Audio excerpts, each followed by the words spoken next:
آپ انجینئر کی خیانت دیکھیں.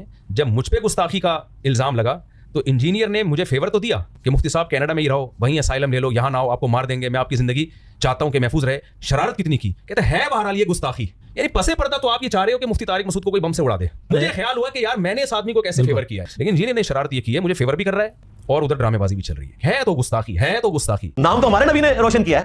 آج 2.25 ارب مسلمان جیسس کرائسٹ کو اسی طرح اللہ کا پیغمبر مانتے ہیں جس طرح محمد رسول اللہ کو صلی اللہ علیہ وآلہ وسلم. ہمارے نزدیک عیسیٰ ابن مریم کا انکار کرنے والا بھی اتنا ہی بڑا کافر ہے جتنا بڑا کافر محمد رسول اللہ کا انکار کرنے والا ہے. مسلمانوں کو نکال دیں تو بتائیں کون عیسیٰ ابن مریم کو مانتا ہے؟ کوئی بھی نہیں مانتا. یہودی جو خود بنی اسرائیل سے ہیں وہ تو ان کو وہ گالیاں دیتے ہیں آج تک. ڈاکٹر اسرار صاحب ہمارے استاد رحمہ اللہ نے بیان القرآن میں وہ ساری گالیاں نکالی ہیں باقاعدہ, لیکن انہوں نے ان کی منجی نہیں ٹھوکی تھی, ورنہ ڈاکٹر اسرار کو انہوں نے ٹانگ دینا تھا کہ یہ کیا کر رہے ہیں. جو یہودی کہتے ہیں نا وہ انہوں نے یہودیوں کے ریفرنس سے خود نہیں نکالی ہے, نہ سمجھیے گا, لیکن مولویوں کے حساب سے انہوں نے نکالی ہے, کیونکہ یہ جب کافروں کے ریفرنس سے بھی آپ کو بات کریں تو کہتے ہیں وہ نہیں کٹیاں نے. تو ڈاکٹر اسرار نے کہا کہ جی یہودی کہتے ہیں, اور وہ جس انداز میں انہوں نے کہا توبہ توبہ, یہ سن بھی نہیں سکتے. جادوگر, پاگل, ولد الحرام, ولد الزنا, دجال, پتہ نہیں کیا کیا لفظ بولے. میں ویڈیو لاما کہہ رہا ہوں دسنے واسطے کہ ڈاکٹر اسرار نے تھوڑی منڈی نہیں ٹھوکی. آج سارے ڈاکٹر اسرار کی بڑی تعریف کر دینے, خصوصاً دیوبندی. کیونکہ عیسائی سمجھتے تھے کہ جسے ہم خدا سمجھتے ہیں اس کے قاتل یہ ہیں, انہوں نے سولی چڑھایا ہے.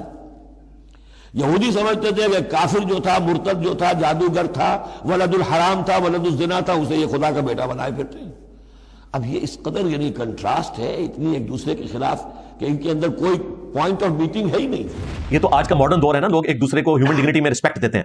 ادروائز صلیبی جنگیں جو مسلمانوں کی کرسچنز کے ساتھ ہوئی ہیں وہ کیوں ہوئی ہیں؟